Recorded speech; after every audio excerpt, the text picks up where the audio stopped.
ఎవరెవరికి ఎక్కడెక్కడ కావాలో అక్కడ కాలింది. దానికి రీజన్ ఏమీ లేదు. నా చేతులు నా చెవిలో పెట్టుకున్నా అంతే. దానికి ఎందుకంతా నా మీద లక్షల మంది కోట్ల మంది ఏమో పడిపోయారు అందరూ నా మీద. దేనికి రాదు నాకు అర్థమే కాలేదు ఇప్పటికీ.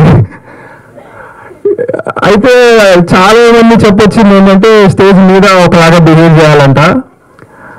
మన స్టేజ్ మీద ఒకలాగా కింద ఒకలాగా బిహేవ్ చేయడం కాదు, సినిమాలో చేస్తాను యాక్టింగ్ అని రియల్ లైఫ్ ఏమంటే నా వల్ల కాదు.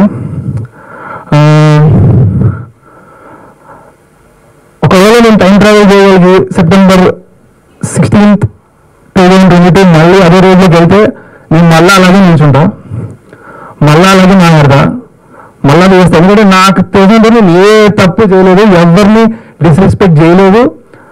మా డాడీ మాట్లాడుతున్నారు, నాకు ఫస్ట్ టైం స్టేజ్ ఎక్కడం, ముందు 30 కెమెరాలు పైన స్టాండ్ వేసుకొని ఏం అర్థం కాలేదు.